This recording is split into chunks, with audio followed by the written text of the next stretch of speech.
September 2024 for question number 1.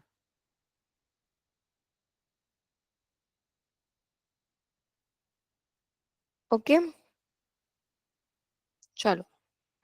An insurance company's cumulative incurred claims दिए हुए हैं for the last 4 accident years together with the premiums received for each year. So you may be let's quickly check what data we have. ये जो workbook है ना, इसको use करना, ठीक है?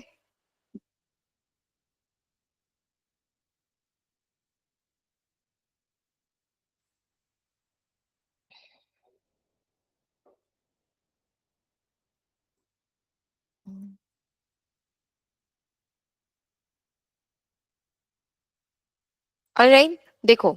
So they have given you this data. Make sure you unzip your file. They've given you this cumulative claim payments. यहाँ पे ना एक कभी कभी प्रॉब्लम आता है. They have written incurred यहाँ पे. Cumulative incurred. करो, रूम 3 वाला नहीं हो रहा.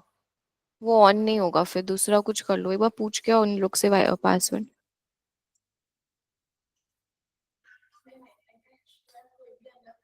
तो कोई बात नहीं, टाइप कर लो ना फटाफट, या फोन का वाईफाई जैसे भी.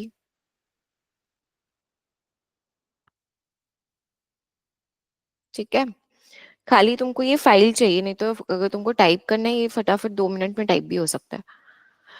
तो this is the accident year, this is the development year. किसी को कोई कॉन्सेप्ट पता है कि रन ऑफ का क्या कॉन्सेप्ट होता है, क्यों करते हैं? What is the actual meaning of accident year, what is the meaning of development year? Can anyone explain?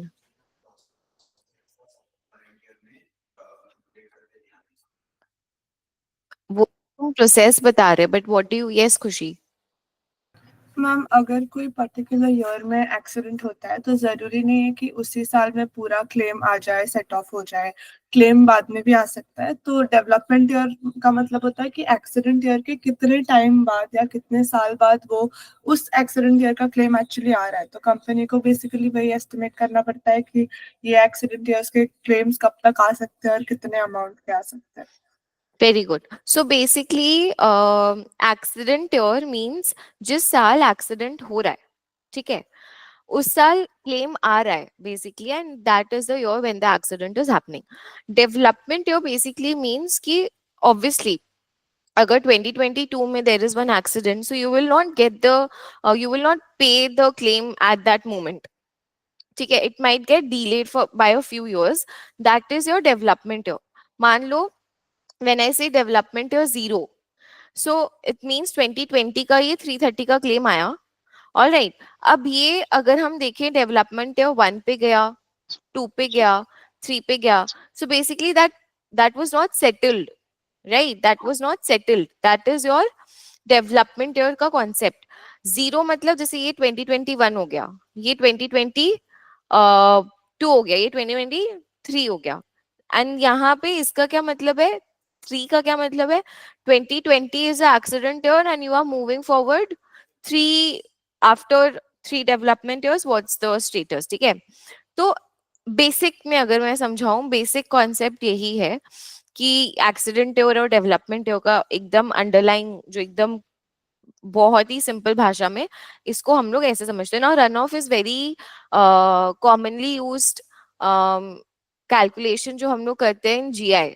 ठीक है, जीआई में हम काफी रन ऑफ यूज करते हैं to calculate claim payments and everything. And हम लोग जनरली डिपेंड करते हैं, we can use the Born-Hatter method, which is your BF method. short में हम लोग उसको BF बोलते हैं. एंड अदरवाइज हम लोग चेन लैडर यूज करते हैं, बेसिक चेन लैडर या फिर BF method. Average cost use होता है बट थोड़ा कम compare to BF and basic chain ladder, right? So these are the two. Again it depends कि हर सिचुएशन अलग है, तो उसके अकॉर्डिंग या तो बीएफ यूज होता है या तो उसके अकॉर्डिंग आपका चेन लैडर यूज होता है, वट एवर. अंडरस्टूड. नाउ यहाँ पे आपको क्यूमुलेटिव क्लेम पेमेंट्स गिवन है. सो दे हैव, यहाँ पे they have written cumulative incurred. And यहाँ पे they have written payments, so you can consider payments only, क्योंकि यहाँ पे पेमेंट्स मेंशन्ड है. If you consider vice versa also, I don't think they will deduct any marks. तो अब क्या बोल रहा है, you may assume that the claims are fully run off by the end of the development year 3 and you do not need to make any allowance for inflation. Calculate the outstanding claim reserve at the end of 2023 using basic chain ladder method and average cost per claim method with grossing up factors. तो हम लोग को यहाँ पे we have been given with the claim payments, we have been given with the claim numbers हम लोग को gross ACPC वाले मेथड में काम आएगा. ठीक है. So very simple calculation, it's of 27 marks. So आपको 27 और 27 इसमें मिलना चाहिए, कंसिडरिंग आपका कमेंटिंग अगर राइट है. राइट. फटाफट करते हैं. सबसे पहले लेट्स डू द क्यूमुलेटिव, सबसे पहले let's do the basic chain ladder method. So what I will do is, you can do two things. You can take the data from there directly. ठीक है. Since यहाँ पे इन्होंने ये reserve ऊपर में बना दिया है, पहले मुझे सारा कैलकुलेशन करना होगा, then only I can calculate this reserve, right. So you can either insert rows on top of this, you can easily do that, or you can make your calculations here and you can put down your reserve over here. That's your wish. I will just quickly add a few rows on top because I feel वो ज्यादा senseful लगता है. ठीक है. Any which ways, मतलब again in CM2 they will give you these pink areas. Pink areas, या फिर मेरे में पिंक दिख रहा है, आपके में येलो दिखे, whatever depending on the laptop. तो आपका वो उसी एरिया में you need to show your final answer. आप उसको हटा नहीं सकते हो. ठीक है. That's important. In CM2 they do that. तो अभी हम लोग क्या करते हैं, लेट्स डू वन थिंग. ये क्यूमुलेटिव पेमेंट्स वाला, ये मैं पूरा एक बार कॉपी कर रही हूँ because I need the layout. ठीक है. I need the layout, so I am just copy pasting this. But ये जो नंबर्स है ना, if you want you can get the numbers, you can link the numbers. Copy paste से better होता है link करना. तो देखो लिंक कैसे करेंगे, एक बार देख लो मैं क्या कर रही हूँ, then I will give you all time. So just link it equals to करके यहाँ पे you can just link the values and आपके वैल्यू सारे लिंक हो जाएंगे. कॉपी पेस्ट मैंने जस्ट फॉर द फॉर्मेट करा था. ठीक है. Values are linked. Once we have this, next we calculate the development factor. Development factor कैसे कैलकुलेट होता है, this divided by then this divided by these two, these three divided by these three. तो ये आपका development factor for 3 years आ जाएगा. Once you have the development factor, उसको use करके हम लोग पूरा टेबल फिल करेंगे. Once you fill the table, then what will you do, आप क्या ले रहे हो, इसको इनकर्ड कंसिडर कर रहे हो कि पेड. पेड कंसिडर करते हैं सिंस इट्स मेंशन यहाँ पे पेमेंट्स. तो हम लोग वो माइनस कर करके क्या निकालेंगे, आउटस्टैंडिंग निकाल लेंगे and then we will just add that up to get the reserve. ठीक है. वेरी सिंपल, बहुत सिंपल है. करो फटाफट इसको. It's a quick revision to what you have done so far. Development factors,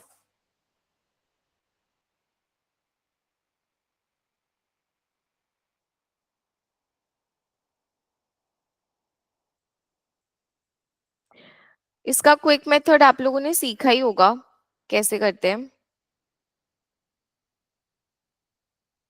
just change now, इसमें हम लोग प्लस दिस,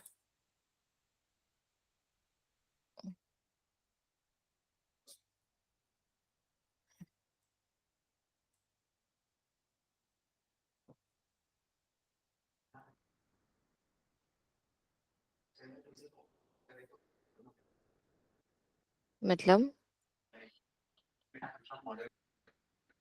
नहीं फिल भरा हुआ है. हाँ.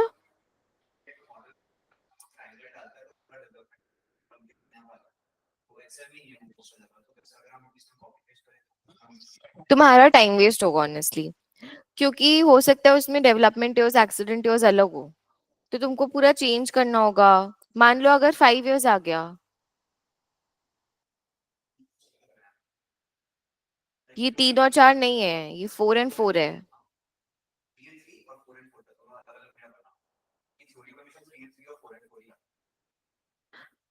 अगर तुमको, अगर पेपर ए में फिर भी you can use, but paper B में मेरे को नहीं लगता है कि करना चाहिए, हाँ।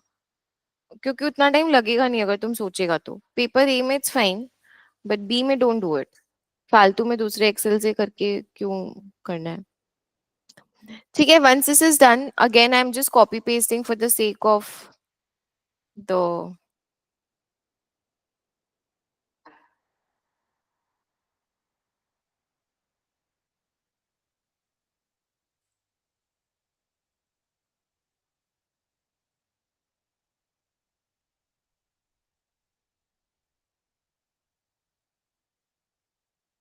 ठीक है, अब इसको कैसे कैलकुलेट करेंगे दिस, इसको कैसे एब्सोल्यूट करें, let's make the row absolute, since the row should not be. ठीक है, I am making the row as absolute and dragging it down. Same with this, make the row as absolute.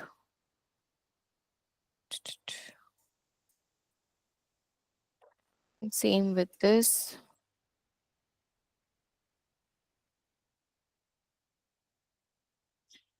ठीक है, तुम लोग देख लेना answers match हो रहे हैं कि नहीं। Once you have this, then you can calculate the outstanding.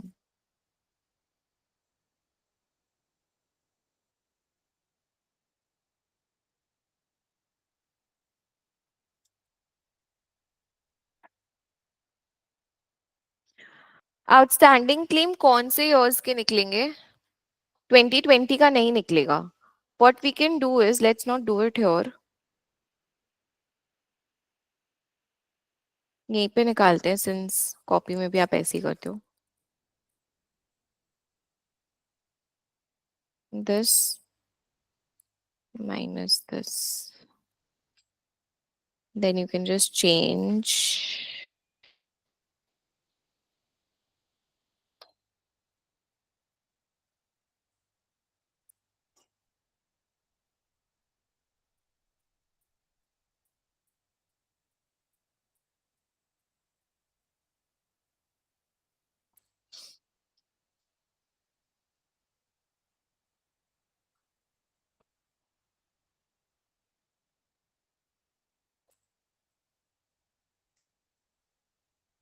कुछ गड़बड़ आ रहा है मेरा answer.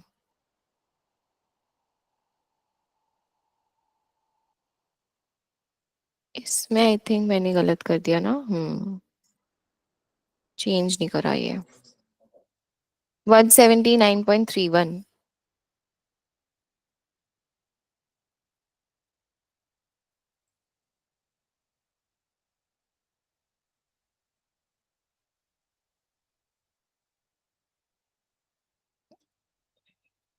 Just write a yes if you do this part.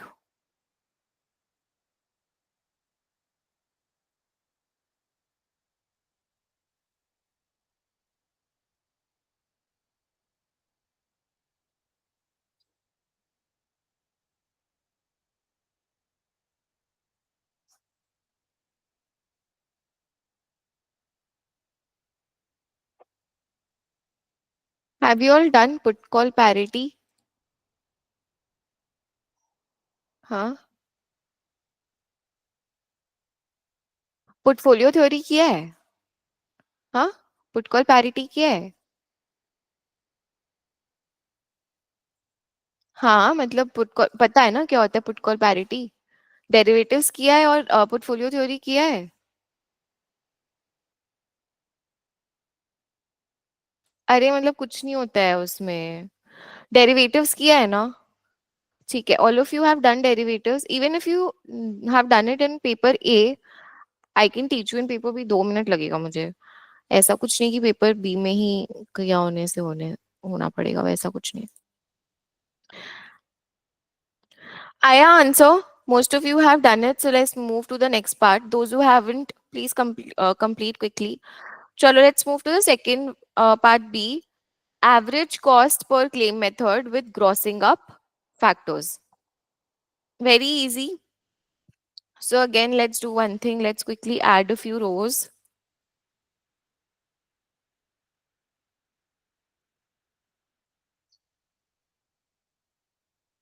First thing, they have given you the payments, cumulative payments, and they have given you cumulative claim number. तो क्या निकालते हैं? ACPC, average cost per claim निकालते हैं, divide करके, and then what you calculate? Grossing of factors. Grossing of factors कैसे निकालते हैं?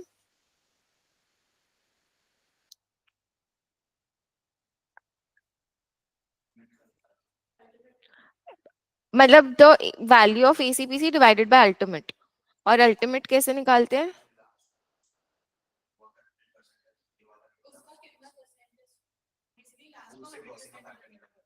लास्ट को क्या लेते हो? लास्ट मतलब फर्स्ट वाला जो फुल्ली रन ऑफ है उसको हम लोग लेते हैं, जैसे यहाँ पे 2022 का जो भी वैल्यू आएगा उसको हम लोग अल्टीमेट लेंगे, एंड देन नेक्स्ट ईयर का कैसे निकलता है? देख, इसमें देख के बता।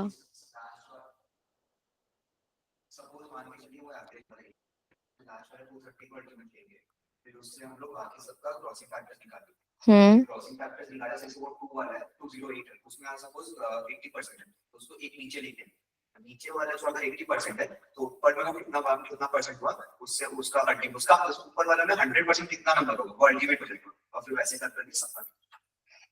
ठीक है, मतलब मेरे को लग रहा है तुमको आता है, तुम समझाया थोड़ा अजीब से, बट ठीक है, चलो करो, कैलकुलेट करो, खुद से ट्राई करो एक बार होता है कि नहीं।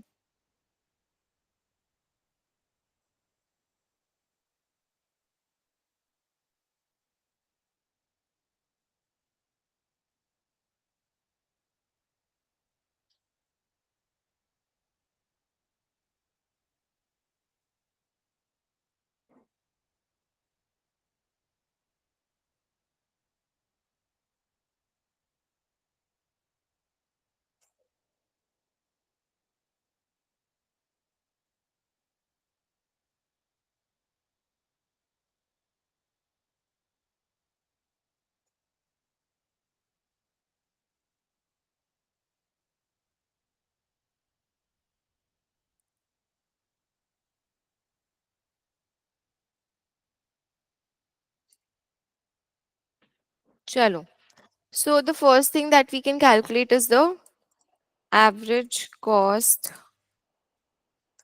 per claim. I'll take up the layout.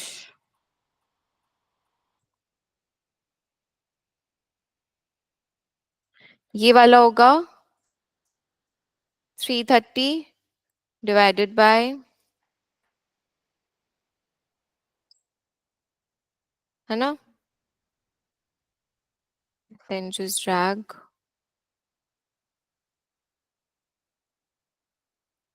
Match करना, सही है। फिर ग्रॉसिंग अप निकाल लो।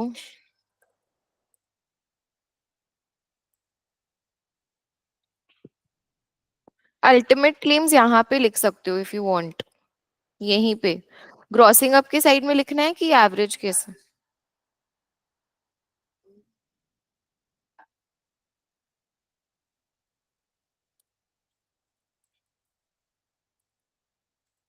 ठीक है,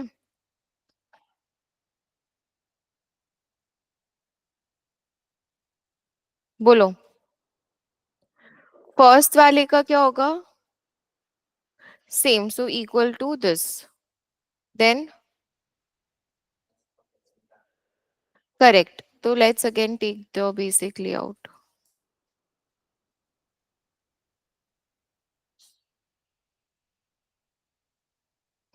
बोलो पहले वाले का।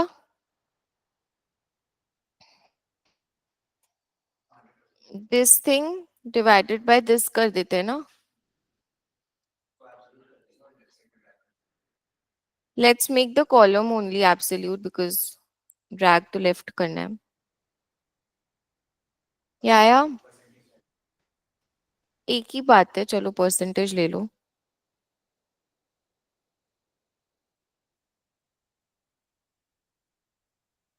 देन आफ्टर दिस इसको नीचे लेके आएंगे या फिर बेसिकली एवरेज। तो एवरेज ऑफ दिस एक बार लिख लेते तो फॉर्मूला हमारा सेव हो जाएगा। ठीक है, and then you can just copy this here, copy this here. वो अपने आप चेंज हो जाएगा वंस,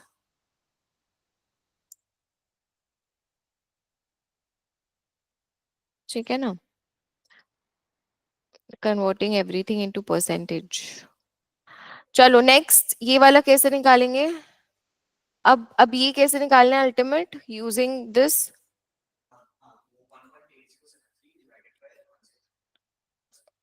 वेरी गुड। तो ये हो गया आपका अल्टीमेट। अब ये अल्टीमेट आ गया तो ये कैसे निकलेगा? This thing, very good, this thing divided by second वाला ultimate. Got it?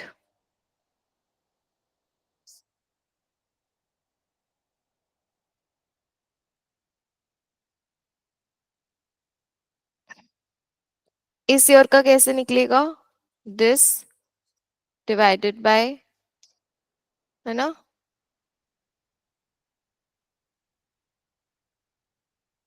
then this will be,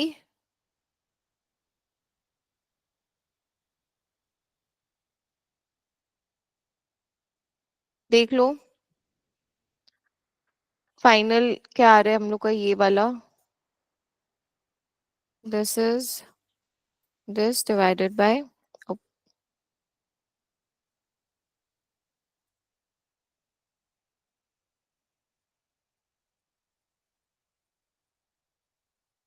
match your answers.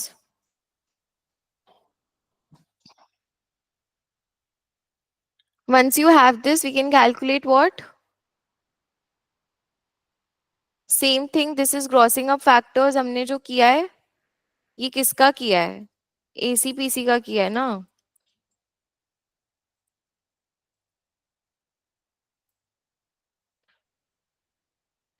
Average cost per claim का किया है।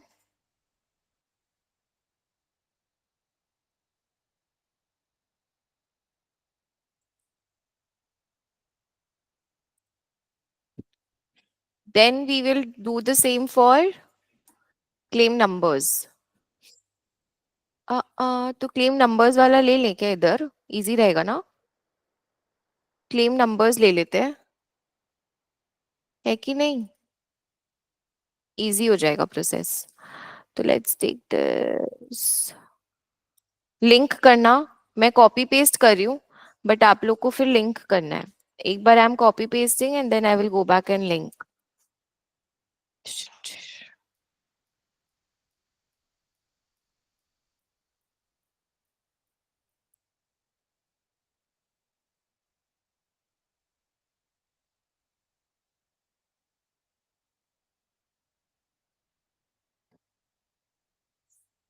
Okay, similarly take out the ultimate,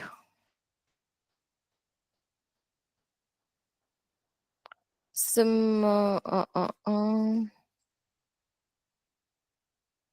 similarly take out the grossing up।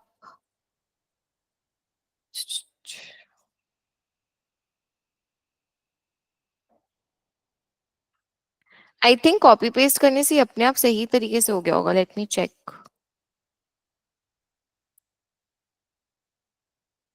This is okay, okay,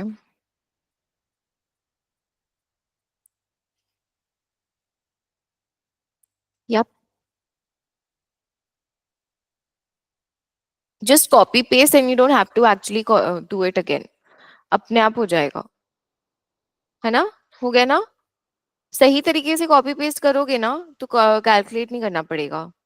मतलब what I did, I made this, ये वाला table, ठीक है, took it from first वाला, ये मैंने कॉपी किया एग्जैक्टली, अच्छे से एकदम देख के करो प्लेसमेंट। ग्रॉसिंग ऑफ फैक्टर्स को नीचे में कॉपी करा एंड अपने आप वो पूरा चीज कैलकुलेट हो गया, मुझे कुछ चेंज नहीं करना पड़ा, just I need to change this heading. So इससे टाइम सेव होगा काफी, देखो जो उसमें टाइम लगा इसमें मुझे कुछ नहीं करना पड़ा, I just copy pasted everything. And once this is done, after this what do you calculate?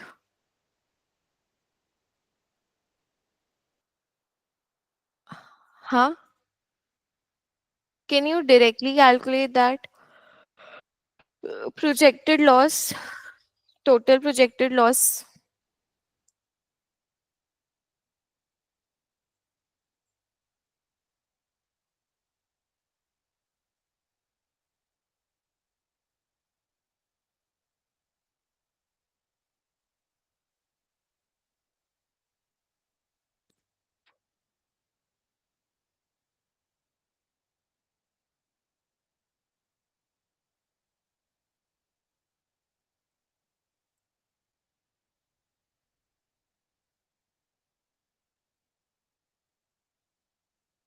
Hmm? Total projected loss estimate,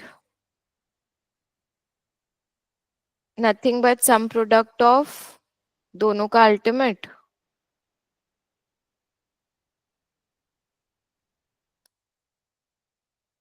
and किससे माइनस करेंगे? पेड है ना, तो फिर बताना। वो रिजर्व कहाँ चला गया, छोड़ो। Total claims paid till date,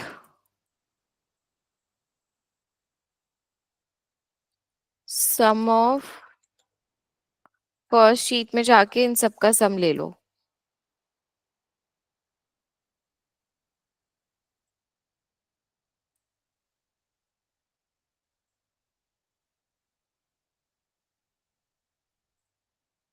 that's your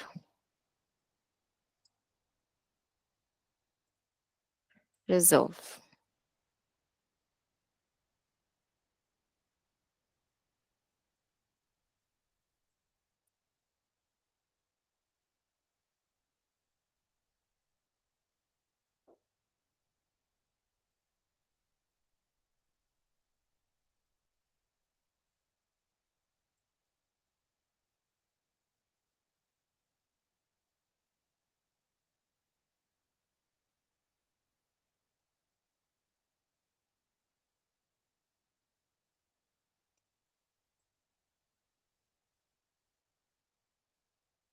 match your answers please.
हम्म।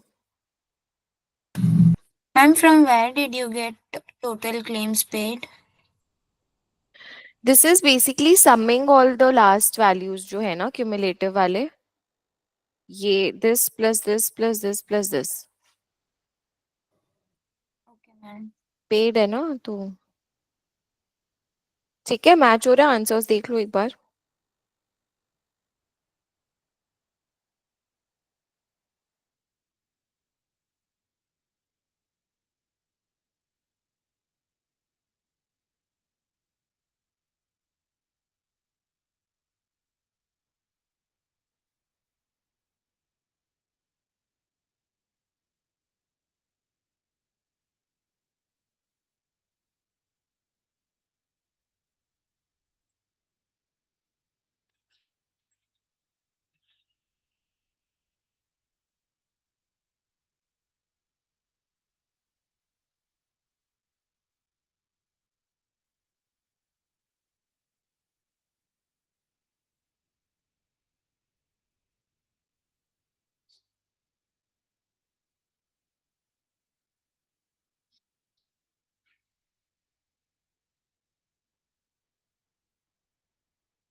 चलो नेक्स्ट रीड करो. Comment on the differences in your answers in part 1A and B.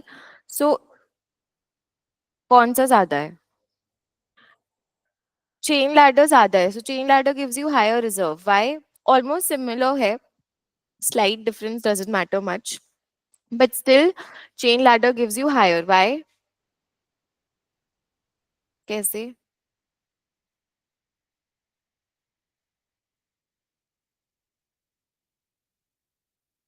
First of all both methods are ignoring inflation.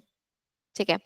Secondly आप usually क्या देखते हो ना कि कैसे progress हो रहा है, that you can see using development factors. Development factors are also more or less similar. बहुत ज्यादा ऐसा ऊपर नीचे नहीं जा रहे हैं. ठीक है. तो डेवलपमेंट फैक्टर्स चेक करते हैं हम लोग कि कितना ज्यादा ऊपर नीचे है. You can also check the grossing up factors. If you see the grossing up factors compare claim amount का एंड नंबर ऑफ क्लेम्स का. सो ऐसा नहीं कि बहुत ड्रास्टिकली देखो यहाँ पे 60s 80s 90s बहुत ड्रास्टिक चेंज नहीं है बिटवीन द ईयर्स. ठीक है. Between the years you don't see drastic change. So more or less stable है दोनों में. ठीक है. If you check the development factors and if you check the grossing of factors, क्योंकि स्टेबल है that is why both the methods are giving you similar answers. अगर आप देखते हैं कि क्रॉसिंग ऑफ फैक्टर्स बहुत ज्यादा हाफिजट है, चेंज हो रहा है, तो स्टेबल नहीं है, या फिर डेवलपमेंट फैक्टर्स स्टेबल नहीं है, तो हम लोग बोल सकते हैं then both the methods will give you different types of answers. ठीक है. All right, clear? Any doubt?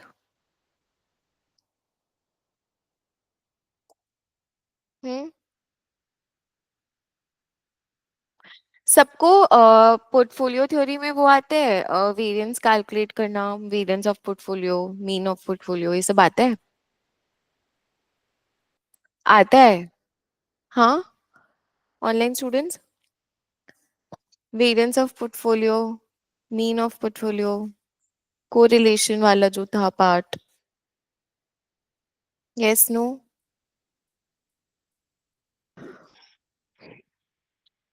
Hmm. Just I got one yes. बाकी कुछ तो बोलो, एटलीस्ट यस नो कुछ तो बोलो. ठीक है. Most of you know it right.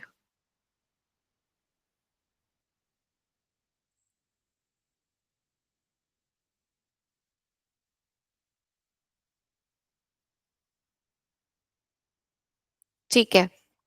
So let's do the second question as well. It's a very good question. Read the question quickly. The Q2 data worksheet gives details of holdings in a portfolio of four different options and two different shares. So there are four different options, call, put, whatever options, and two shares. The option prices have been calculated using BS formula. The risk-free force of interest is 6%. Calculate the missing values of XYZ from the data table in Q2 data sheet. So this Q2, अच्छा ये जो है ना आप लोग को answers इसी में लिखने हैं. As I mentioned, CM2 में they give you this. अगर आपको और लिखना है obviously you can increase the color, वो increase कर देना. ठीक है. So this is the Q2 data which is given to you. You have basically these are the four types of options, these are the two types of shares. They've given you underlying share, number of shares which you have, strike price they've given, time to maturity दिया हुआ है, एक का missing है time to maturity, एक का price missing है and एक का आपका वोलेटिलिटी मिसिंग है. ठीक है. तो if you see BS calculator हम लोग को गिवन है, so we will use the BS calculator and we can find all the XYZ का वैल्यूज. कैसे करना है वेरी इंपॉर्टेंट, एक बार देख लो कि मैं कैसे कर रही हूँ, क्योंकि ना इसका तरीका होता है. जैसे यहाँ पे खाली आपको XYZ दे दिया है. First we'll have to insert a few rows. यहाँ हम क्या करेंगे, हम ये BS कैलकुलेटर सबसे पहले तो कॉपी पेस्ट करेंगे. ये पूरा BS कैलकुलेटर जो है as it is copy and paste करेंगे, क्योंकि इसी का यूज करना है हम लोग को. पेस्ट करने के चक्कर में उसके ऊपर पेस्ट हो गया, ठीक है। Let's insert a few more. तो ये हम लोग सबसे पहले तो करते हैं कैलकुलेशन x का, ठीक है। एक्स वाई जेड करना है ना, तो एक एक करके करते हैं। मैं एक दिखाती हूँ, बाकी आप लोग खुद से करोगे। Just please see all of you quickly. So first वाला था हम लोग को जो जो दिया हुआ है ना, we'll quickly write the inputs. Number of shares held is 13, strike price है 16, स्ट्राइक प्राइस लिख लो इधर इज 16। शेयर प्राइस कहाँ से लिखोगे? करंट शेयर प्राइस, ये शेयर ई है तो करंट शेयर प्राइस इज 15, है ना। तो इधर जाके एक बार देख लो प्लीज, करना बाद में। ये हो गया। मेच्योरिटी क्या दिया हुआ है? Time to maturity in months is 18। हम लोग कैसे वर्क करते हैं? years में। तो 18 मतलब 12 प्लस 6 1.5 years, ये अपने आप 2 इसीलिए हो गया क्योंकि डेसिमल इंक्रीज नहीं, ठीक है। years में वर्क करते हो हमेशा, e to the power years में कैलकुलेटेड रहता है। और अगर आपको चेक करना हो, आप लोग यहाँ जाके इसका चेक करो फॉर्मूला, इन्होंने कुछ वैसा करा है क्या? नहीं, तो ये years में ही कर रहे हैं। रिस्क फ्री कितना दे रखा है? So we can write 6%। Volatility कितना दे रखा है? 20% of share E, share E पे है ना ये, सो इट्स 20%, ठीक है ना। तो ये सारा आपने लिख दिया इनपुट्स। ये जो आपका कलर्ड रीजन है, this is the place where you can fill in the inputs. Once you have written all the inputs, you automatically get all the values over here. And according to you, what do you need to find? Like, what is X? X is the price of European put option, which is basically this 1.263. So just equal to and select this. That's how you write your answer. That's it. Very simple. Similarly, we'll do for X. So you can insert, either you can do SA X, Y, Z बगल बगल में horizontally, or you can do it vertically, it's your wish, ठीक है। let's do it horizontally, I feel easy रहेगा, है ना। तो अपने इसको उठाते हैं, control C control V, right.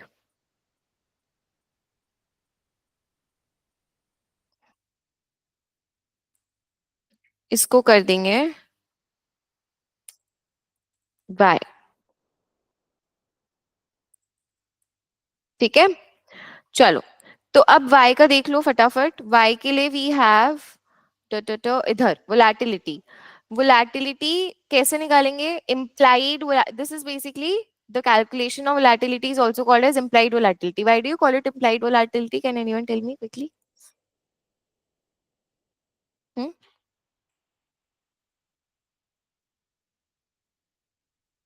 ये CM2 आप लोग जब पढ़ो तो थोड़ा ऊपर से तो नहीं, मतलब फर्स्ट टाइम पढ़ते तो अजीब लगता है, बट जैसे SP5 ये सब पेपर्स होते हैं तो थोड़ा और समझ में आता है कि क्यों implied volatility बोलते हैं।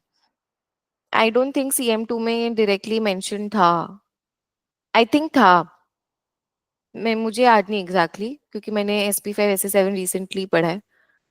तो बोलो क्यों इम्प्लाई, सोच के बताओ, आप वोलेटिलिटी निकाल कैसे रहे हो?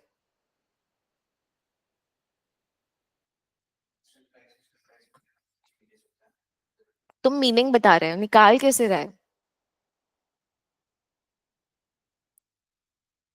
तुमको शेयर प्राइस गिवन है, तुमको ऑप्शन का प्राइस गिवन है।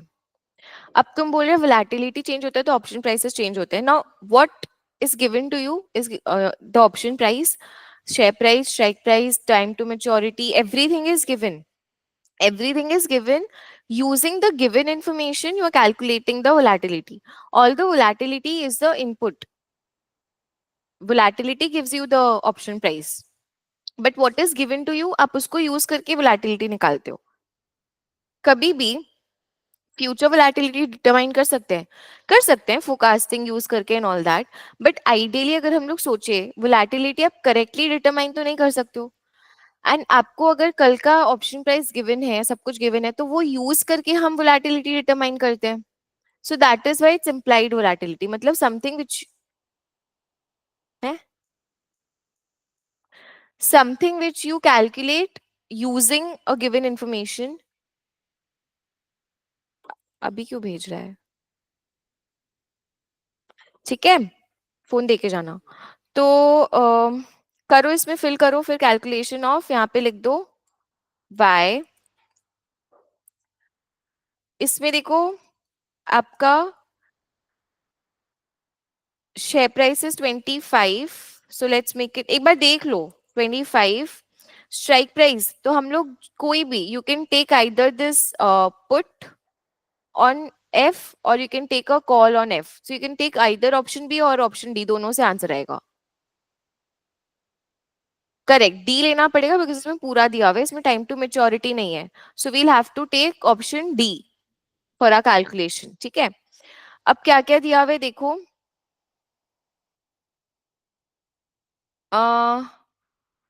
Strike price is 19, strike price is 19, maturity is 24, मतलब 2 years।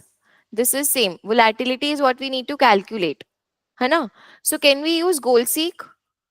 we have call option का price as 8.284, so we can change this to 8.284 by changing volatility। this is the input, this is the output, so let's use goal seek। कितना होगा? 8.284 by changing volatility। see, you get your answer।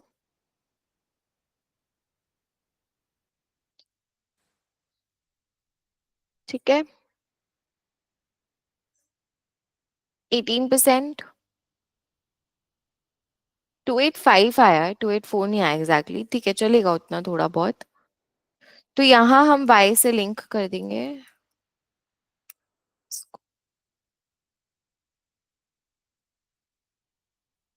ठीक है,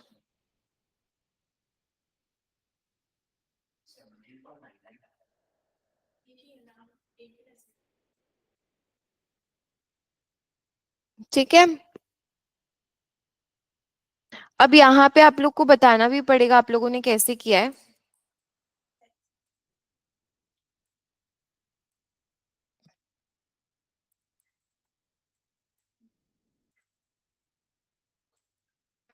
ये बता देना, मैं नहीं लिख रही हूँ बट बताना पड़ेगा एग्जामिनर को।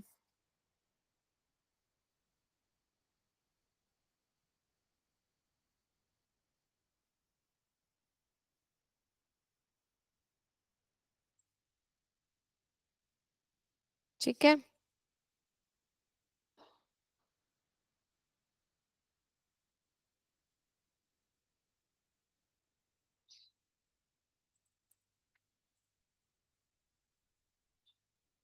नेक्स्ट वाला भी सेम तरीके से कर लो, कॉपी पेस्ट द इंटायर।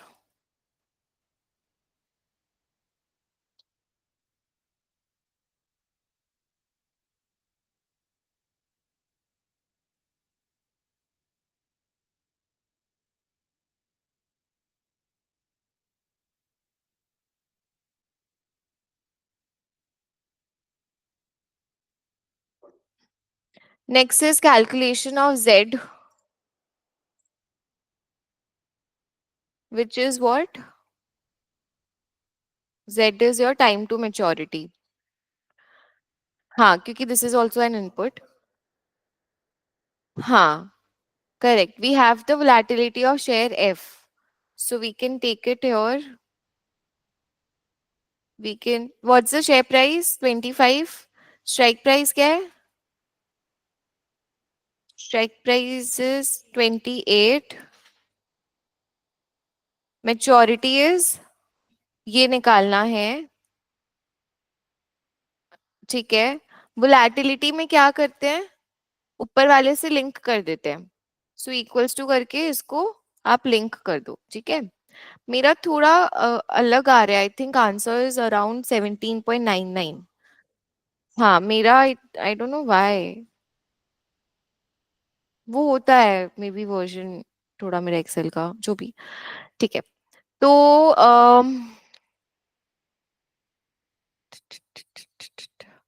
सही है अभी सब? इसको लिंक किया, लिंक करने पे मार्क्स मिलेगा, ठीक है ना? लिंक कर देना। अभी हमें क्या करना है, price of put option 2.607, so this is 2.607. Let me check. हाँ ठीक है। तो data what if goal seek 2 point set cell 2.607 by changing time to maturity। 1 year आ रहा है 1.004, ठीक है? इसको मैं यहाँ पे ऐसे लिंक कर देती हूँ। You can either write 1 or you can, since they are working in months now, so you can write 12 months. That would be better because इन्होंने देखो यहाँ पे months लिखा है ब्रैकेट में। अगर आप खाली 1 लिख के छोड़ दोगे, they might not give you full marks. You need to write either 1 year or you need to just write 12 because in the data if you see they have written time to maturity in months, bracket में what they have written months ना, तो yeah, either you write 12 or 0.5 they might deduct, ठीक है? और they might not give you 1 mark। इसमें लिखा हुआ है they will not give you any marks, final marks. तो ये पूरा क्वेश्चन कितने मार्क्स का है? 8 मार्क्स का है, ठीक है? एंड ये वाला जो पार्ट है जहां आप z कैलकुलेट कर रहे हो, दैट इज ऑफ 2.5 मार्क्स। कैसे मैं बता देती हूँ, देखो। ये लिखने का करेक्ट वैल्यू लिखने का 1 मार्क, ये करेक्ट वैल्यू लिखने का सॉरी 0.5 इनपुट्स सही लिखने का एंड 0.5, ठीक है? तो सारे इनपुट्स का 0.5 हो गया, यहाँ तक आपको सही मिलेगा, 1.5 मिल गया। अब आपने क्योंकि यहाँ पे 1 लिख दिया है, you will not get additional 1 mark, तो 1 mark unnecessary, you need to write 12। तो ये छोटे मोटे चीज ध्यान रखने पड़ेंगे कि किस तरीके से आंसर उनको चाहिए। सिमिलरली इसके जो पहले वाला था that was again of 2.5 marks. कैसे, देखो मैं बता देती हूँ। 0.5 25 के लिए, 0.5 0.5 सारा इनपुट्स लिख दिया एंड फाइनल कैलकुलेशन के लिए 1 मार्क। एंड पहला वाला अगेन वाज ऑफ, पहला वाला ज्यादा का था क्योंकि इसमें सारे इनपुट्स आपको डालने पड़े थे, तो 0.5 0.5 0.5 0.5 0.5, ठीक है? यहाँ हो गया आपका 2.5 and final answer was 0.5 3 3 2.5 2.5, that's how they have distributed। basically what I want to just say इस सब चीज का मार्क्स है, ऐसा नहीं कि तुम लोगों को फाइनल, बट फाइनल आंसर का ऑब्वियसली हमेशा 1 मार्क देते हैं यूजुअली, एंड थोड़ा उसमें गलत करोगे तो फाइनल मार्क्स नहीं मिलेगा, ठीक है? नेक्स्ट क्वेश्चन करें। डन, आ गया सबका, आंसर्स मैच हो रहा है, प्लीज चेक।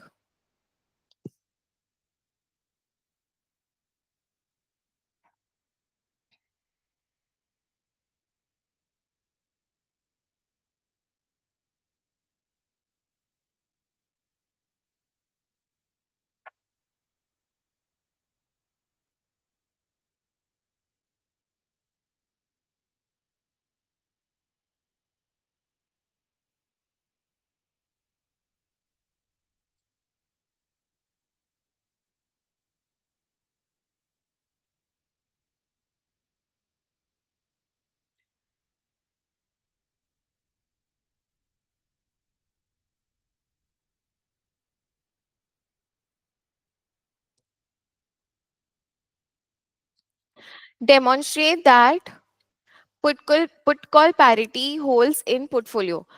तो सबसे पहले क्योंकि जस्ट कमेंट करना है, दैट्स ऑफ 3 मार्क्स का है।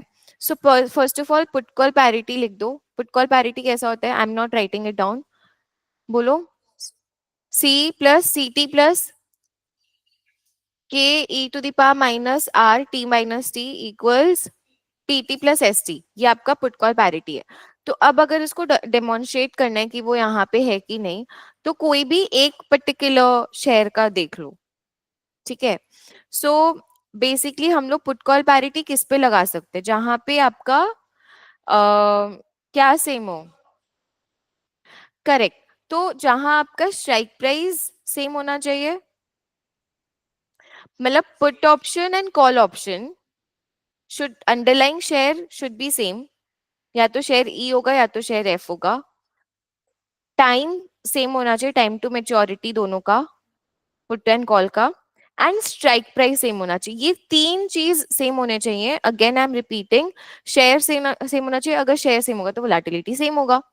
टाइम टू मेच्योरिटी दोनों का सेम होना चाहिए. And the strike price should be same for both, which is only possible in option A and C.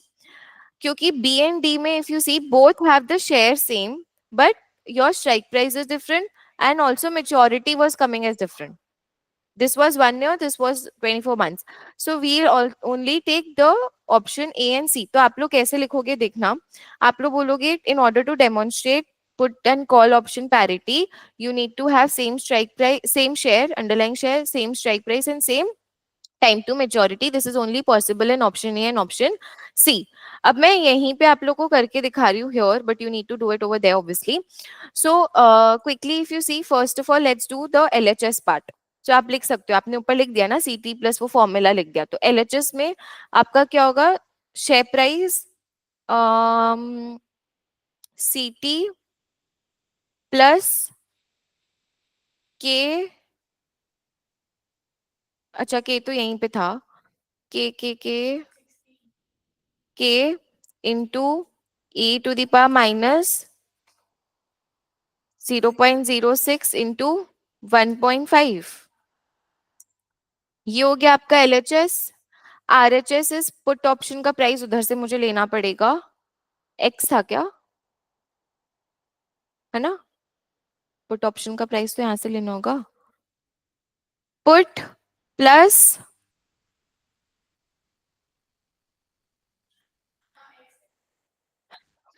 ST. ST is this. So are you almost getting the same answer? Difference दोनों का निकाल लो ना. Are you almost, it's very close to zero, मतलब ये zero ही है actually if you change it to number. ठीक है. So put call parity holds true. अब देखो, अब बोलोगे ये बहुत इजी है. ये लग रहा है easy because we are discussing, but exam में यू माइट गेट कंफ्यूज, किसको लें, कैसे लें, क्या लिखें. तो वो जो लाइन आप लिख रहे हो, same strike price, same maturity, same underlying share, that is very important. That gives you 1 mark. ठीक है, that gives you 1 mark. Correct calculation gives you 1 mark and put call parity के का formula gives you 1 mark. That's how you get your 3 marks. चलो let's move to part 3. Calculate the total value of the portfolio. ये बहुत easy, खुद से करके दिखाओ. इसमें कुछ वर्किंग का भी जरूरत नहीं है, इधर पे आप निकाल सकते हो. You have 4 options and you have 2 shares. तो कैसे निकालेंगे?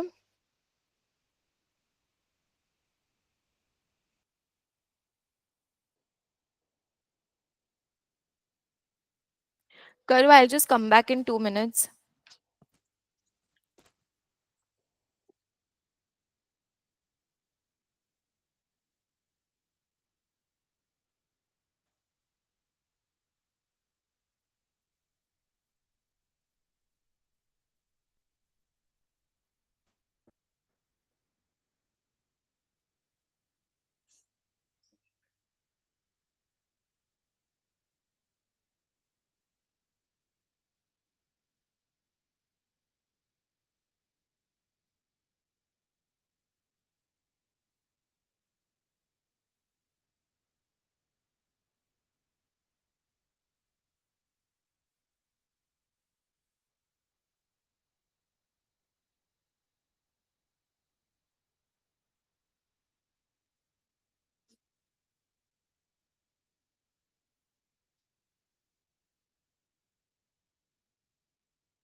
पोर्टफोलियो वैल्यू कैसे निकाल रहे हो?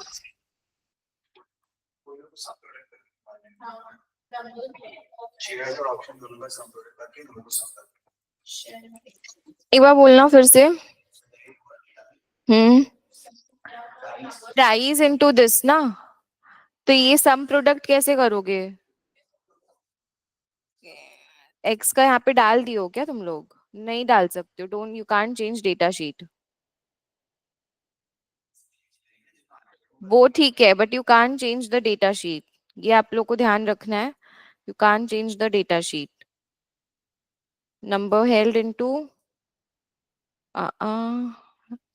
ये हो गया प्लस, और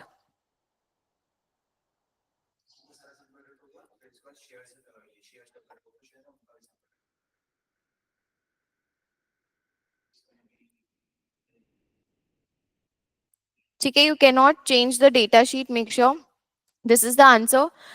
ऑप्शन का price multiplied by number of options and number of shares into उसका प्राइस. हो गया. Next question.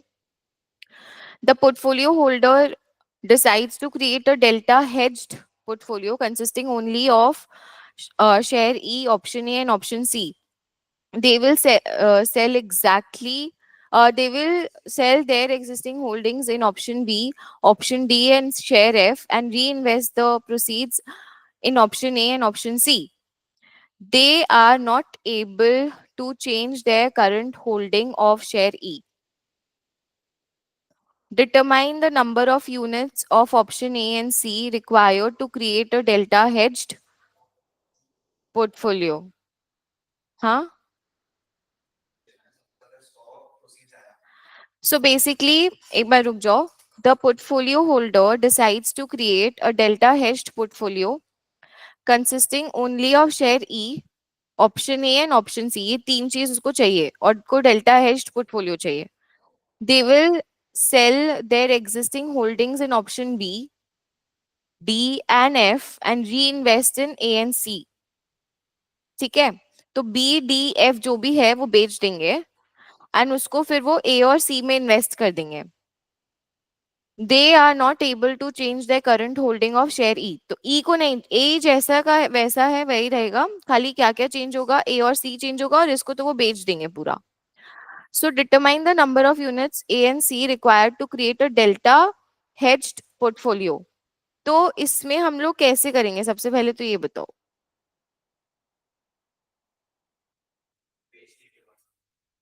ठीक है, सबको बेचने के बाद हम लोग का कितना प्रोसीड्स आ रहा है वो करना है.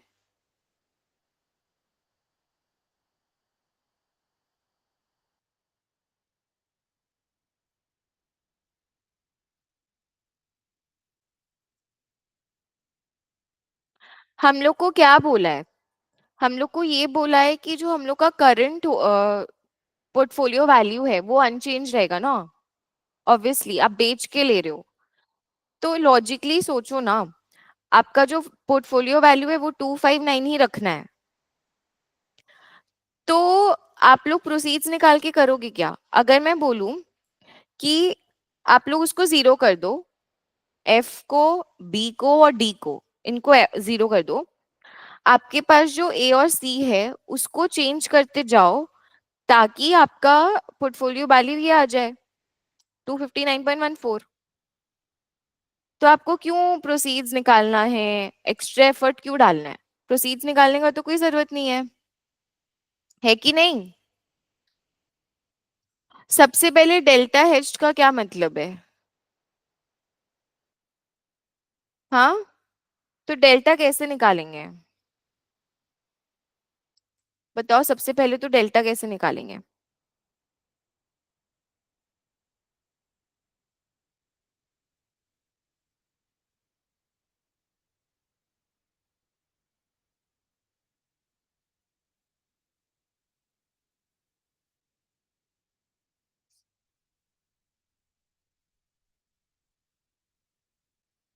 मैं एक्सेल बहुत स्लो हो गया. कैसे निकालेंगे, बोलते ही नहीं तुम.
चलो, सबसे पहले तो हम लोग डेल्टा निकालते हैं तीनों का, ठीक है। तो let's take out delta of option A, option और किसका चाहिए, और शेयर ई। शेयर का क्या होता है, 1 होता है बाय डिफॉल्ट। और सी और ए का कैसे निकलेगा बताओ क्विकली।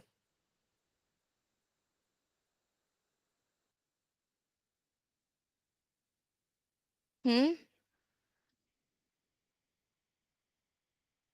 जल्दी बोलो। ऑप्शन ए का सबसे पहले निकालते हैं, ठीक है। तो बोलो शेयर प्राइस कितना है, 15। स्ट्राइक प्राइस 16, दोनों का सेम है। 1.5 दोनों का सेम है, इसीलिए इन लोग ये दिया, पता है, इजी कर दिया, क्योंकि ए और सी का सेम है। रिस्क फ्री है 6%, वोलेटिलिटी इज 20%, ठीक है। अब ये हो गया। अब ए, ऑप्शन ए इज पुट की कॉल। पुट, पुट का क्या होता है, डेल्टा।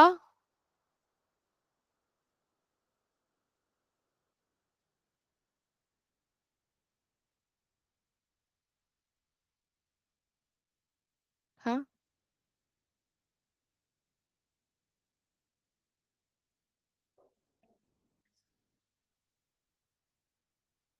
कोई चैट बॉक्स में भी नहीं रिप्लाई कर रहा है। 5d1 - 1। हाँ,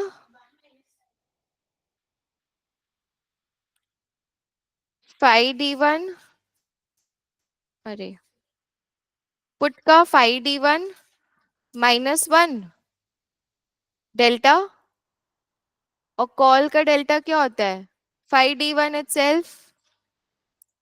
देख लो, कॉल का इज 5d1 एंड पुट का इज 5d1 - 1, ठीक है, उल्टा नहीं, ऐसे होता है। ये हो गया, आपके पास डेल्टा आ गया। अब आपको डेल्टा हेज क्रिएट करना है ना, आपको डेल्टा हेज क्रिएट करना है। तो let's do one thing, let's write current portfolio जो हम लोग के पास है अभी, है ना। करंट पोर्टफोलियो में हम लोग को क्या क्या चाहिए, हम लोग को ये तीनों चीज चाहिए। कंट्रोल सी, हाँ, हम लोग को ये तीनों चीज चाहिए। इसका हम लोग को देखना है कितना नंबर्स है, इसका हम लोग को देखना है कितना हम लोग का डेल्टा है, एंड कितना हम लोग का प्राइस है। तो नंबर हेल्ड ले लो वहां से जाके। ऑप्शन ए का इज 13, सी का इज 5 एंड शेयर ई का इज, शेयर ई का इज 5। डेल्टा ले लो ऊपर से जहां पे आप लोग लिखे हो जाके, ये हो गया, ठीक है। ड्रैग करो इसको, एंड प्राइस वापस से जा जाके वहां से लो। तो प्राइस एक्स लेना पड़ेगा ना, आई थिंक एक्स ही तो निकाले थे ए का। तो ये हो गया आपका इसका प्राइस। ऑप्शन सी का प्राइस दिया हुआ है, एंड इसका भी आपको दिया हुआ है। अरे कहाँ चले गए, हाँ, ई का, राइट। ये है, देख लो, ये करंट है अभी। तो इसका अगर हम लोग टोटल निकालें यहाँ पे, टोटल जो भी हम लोग का होल्डिंग्स आ रहे हैं, तो सम प्रोडक्ट कर करके निकाल लो। चलो, सम प्रोडक्ट एक बार देख लो, फिर करते रहना। इसको कर दिया मैंने F4 कॉमा दिस। तो इसको ड्रैग करो। डेल्टा को अब हम लोग को बनाना है 0, ध्यान से सुनना। डेल्टा को बनाना है 0 और इसको बनाना है 259। तो प्रोसीड्स का जरूरत ही नहीं पड़ेगा, क्योंकि तुम बाकी सबको 0 ले लिया है। ये तुम्हारा होना चाहिए। इसको तुमको बनाना है 0 डेल्टा को, और इसको तुमको बनाना है 259, ठीक है। ये हम लोग का करंट वो है। सो नाउ, और बाय चेंजिंग क्या होगा, number of option A and C held. आप ई को नहीं चेंज कर रहे हो, तो by changing these two, by changing these two you need to change these two. सो अब आप लोग क्या कर सकते हो, लेट नंबर ऑफ ए पूरा लिखना बी एक्स, ठीक है, and option C B by, मतलब basically number of option A held is X and option C L held is Y. अगर आप लोगों को कंफ्यूजन नहीं क्रिएट करना है तो ए और सी ही रखो। हाँ, कहाँ है, ठीक है, तो इसको ए रखो और इसको सी रखो, ठीक है। एंड ए और सी का मुझे वो इक्वेशंस बताओ कि कैसे हम लोग इक्वेशंस, तो क्या इक्वेशन बनेगा, ध्यान से देखना। ये जो आपका प्राइस है 1 मैं एक बार 26 ही लिख रही हूँ, आप लोग, अरे इधर चेंज कर दिया मैंने भूल से, मैं यहाँ पे एक बार 1.26 ही लिख रही हूँ, आप लोग पूरा लोगे वो number, multiplied by A plus 1.64 into C plus 15 into 5 equals क्या आना चाहिए, 259 पॉइंट, एक बार मैं इतना ले रही हूँ बट वो ऑब्वियसली पूरा पूरा लोगे। ये हो गया। सेकेंड इक्वेशन बनेगा minus 0.4104 into again A plus 0.5896 into C plus 1 into sorry 5 equals 0। That's how you make your, इसको यहाँ पे एक ही कर दो, that's how you get your delta and you get your zero and this. अब इसको दोनों को साइमल्टेनियसली सॉल्व करना है, तो कोई भी मेथड यूज करके इसको साइमल्टेनियसली सॉल्व करो, या तो गोल सीक यूज कर सकते हो तुम लोग, ठीक है, या तो तुम लोग जैसे तुम लोग को ठीक लगे। इन्होंने मैट्रिक्स मेथड कुछ यूज करके सॉल्व किया है, I don't know why I don't suggest using that method.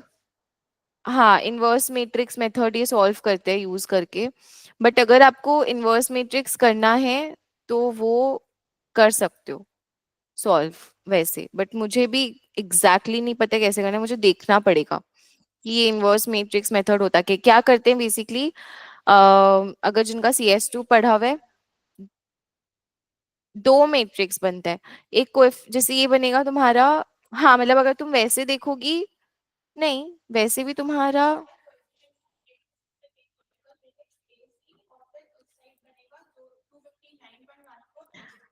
एक तो तुम्हारा ये बनेगा 1.26 1.64 माइनस 0.41 वाला एंड 0.58 वाला, तो वो एक मैट्रिक्स बनेगा। मैं दिखा देती हूँ क्विकली आप लोग को, बट आई फील आप लोग क्विकली ये कैलकुलेट करके कर सकते हो। कैसे, मैं बता रही हूँ, मेरे व्हाट आई सजेस्ट इज, आप लोग ये 15 into 5 को उधर ले जाओ, ये 1 into 5 को उधर ले जाओ, तो आपका ऐसे कुछ आया। देन आपको इसको सेम स्केल पे लाना है ताकि आप माइनस कर सको। तो लेट्स डू, ऊपर वाले को मल्टीप्लाई करो, मतलब पहले अगर आप ए कैंसिल करना चाहते हो, ठीक है, अगर आप ए कैंसिल करना चाहते हो तो आप ए कैसे कैंसिल करोगे, ऊपर वाले को डिवाइड कर दो,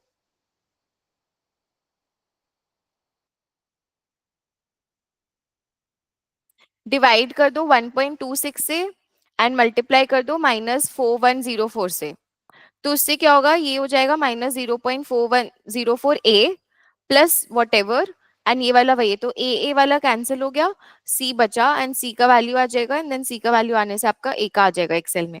तो वो पूरा प्रोसेस फॉलो करके वैसे सॉल्व कर सकते हो। If you want to use the inverse matrix method which they are using, I'll show you how they have done it. So it's this one only. So what they have done, देखो, these are the two equations, right? So they have made this one matrix 1.26 1.64 coefficients का, ठीक है, this is right side, मतलब 2.59.14 into -5 into 15 उधर जाएगा तो 184 आएगा, ठीक है, you can calculate and check, और ये वाला -5 आ जाएगा। So this is one matrix, this is one matrix, ठीक है, and then they have done this. तो यहाँ पे व्हाट दे हैव डन, अगर आप लोग को मैट्रिक्स मेथड पता है, it's like this, this is for student जिनका CS2 किया हुआ है, उनको थोड़ा रिलेट होगा। A x equals C, जहां पे A is the coefficient matrix, this one, C is this matrix, and X is basically a vertical matrix again, जिसमें आपका A और B है या फिर X और Y है. अब आपको ये वाला मैट्रिक्स चाहिए, तो दोनों तरफ इनवर्स ऑफ A मल्टीप्लाई करना पड़ेगा on the left hand side, है ना. तो यहाँ आपने inverse of A inverse into A is identity matrix, and यहाँ पे A इनवर्स इंटू C करना पड़ेगा. तो उसके लिए आपको A का इनवर्स निकालना पड़ेगा, which is what they have done here. तो ये जो पूरा है, ये बेसिकली A का इनवर्स है. ये जो मैट्रिक्स है, देख लो ना, A का इनवर्स ही तो है. मतलब कैलकुलेट करोगे, A inverse is what, 1 bye determinant A and adjoint A, that is your A inverse. तो ये पूरा A इनवर्स आ गया. मैं करके भी दिखा दूंगी आप लोग को. ये इन्होंने पूरा A इनवर्स निकाल दिया, और यहाँ पे आपका C आ गया, मतलब ये आपका C दिया हुआ है. तो अब आपको A इनवर्स इनटू C करना है. This is a 2x2 matrix, this is a 2x1.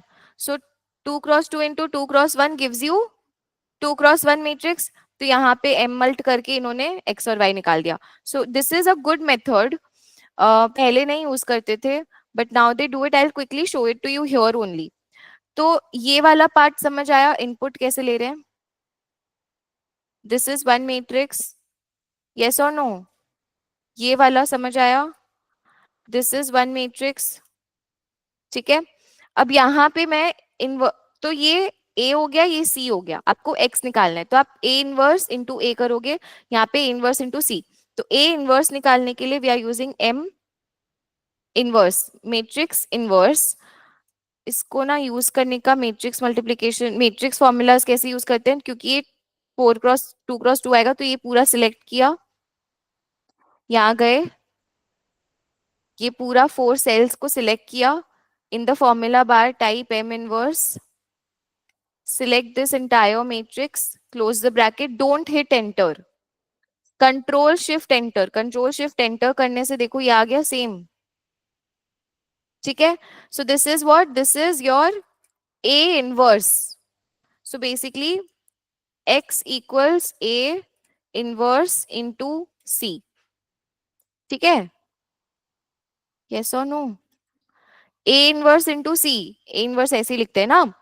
तो अब A इनवर्स इंटू C कैसे निकालेंगे, M मल्ट करके. देखो अगेन, क्योंकि 2x1 आएगा, तो इन दोनों को सिलेक्ट किया, यहाँ गए, M मल्ट लिखा. You need to select this array first. पहले इसको सिलेक्ट करना, उल्टा करोगे गलत आंसर आएगा, मल्टीप्लाई होगा ही नहीं. You can not do one, तो वो कर सकते हैं.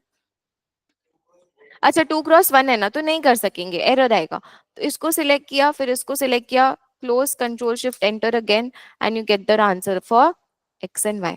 अब ये जो आंसर आपका आ रहा है, लेट्स डू वन थिंग, मैं इसको ना इस आंसर्स को ले लेती हूँ एक बार इधर. आई am just putting it here. ठीक है, I am just putting it for reference. Control alt we, I am just putting the values.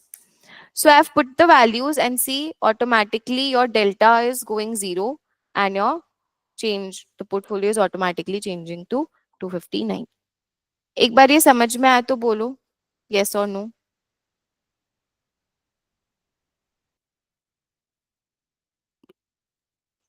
अब खुद से ट्राई करना है. I'll give you all time since it's time to finish the class. We'll quickly do the fifth part.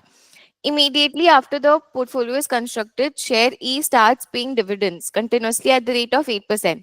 तो अभी तक अगर dividend नहीं लिया था मॉडल में, we'll take dividend into consideration. Calculate the change in the value of the portfolio assuming there is no change in the price of share E. So there is no change, there is no other change. यहाँ देखो इन्होंने ये बना, अच्छा this is the solution that I have opened. तो ये वाला जो है कैसे करना होगा, we'll take the BS calculator. ये जो आपका BS कैलकुलेटर आपको गिवन रहता है, इसमें क्या क्या करेंगे बताओ. इसमें डिविडेंड वाला चीज ऐड करना होगा. डिविडेंड इज कितना परसेंट, 8% डिविडेंड वाला चीज. Now since you are adding dividend, आपका कहाँ कहाँ चेंजेस होगा, प्रेजेंट, ये यहाँ नहीं चेंज होगा, यहाँ नहीं चेंज होगा, कहाँ कहाँ चेंज होगा, D1 D2 का फॉर्मूला में आपको डिविडेंड्स कंसिडर करना पड़ेगा, yes or no, है ना? So I will show you the solution only. कोई डाउट होगा नेक्स्ट क्लास पूछना, नेक्स्ट क्लास हम बाकी क्वेश्चंस करेंगे इसके. देखो इन्होंने 8% ले लिया, and then D1 D2 what you are doing, you are incorporating your dividends in the formula. अपने आप ये चेंज हो जाएगा, ये अपने आप. So basically this is what is changing, so they have given 1 mark for this. And dividend, ये दोनों एक चीज. फिर आपका कॉल प्राइस भी चेंज होगा. आपने वहां पे नहीं लिया है ना dividends consider, put option and call option. So put option में भी आपने अपना डिविडेंड कंसिडर कर लिया, यस और नो? कॉल ऑप्शन में भी आपने अपना डिविडेंड कंसिडर कर लिया. Once you have price of call, once you have price of put, nothing else is changing. ठीक है, तो ये जो नंबर ऑफ ऑप्शंस हेल्ड है ये देखो सेम है, 82.4, 48.9. This is not changing, only the price is changing, nothing else is changing. So automatically what will change? Your total portfolio value. That is what they want. And change minus करके पहले वाले से जो हमारा 259.14 था उससे minus करके you get the change. Because nothing is changing, just dividend include हो रहा है. तो dividend एक नया input है, वो खाली D1 में change होता है, D2 में change होता है, कॉल ऑप्शन का प्राइस एंड पुट ऑप्शन का प्राइस में चेंज होता है. तो ऑटोमेटिकली प्राइसेस चेंज हो गए, नंबर्स हेल्ड वही है, शेयर प्राइसेस वही है, अपना पोर्टफोलियो का वैल्यू चेंज हो जाएगा. Got it? Understood? So this is your derivatives question, very easy actually. This question is not difficult. अगर आप past papers और भी check करोगे CM2 का, this is actually not very difficult question from derivatives. Derivatives से इससे difficult questions आए हैं, but yes दिमाग लगाने का question है. And I've taught you one new thing कि simultaneous equations है, तो A, C and कैसे matrix inverse use करके M inverse M mult use करके आप X directly निकाल सकते हो. ये वाला यूजिंग मैट्रिक्स इनवर्स करके डायरेक्टली ऐसे करोगे तो मार्क्स मिल जाएगा, कोई इशू नहीं है, they will understand. Just make sure कि वो स्प्रेड आउट है, ऐसे समझ आ जाएगा, कोई प्रॉब्लम नहीं है. मतलब ये वाला चीज अगर लिखना चाहो पर for reference you can write, no problem. ठीक है, चलो let's do it till here for today. Next class we'll continue from here. ठीक है, ये कर लेना ये वाला क्वेश्चन कंप्लीट.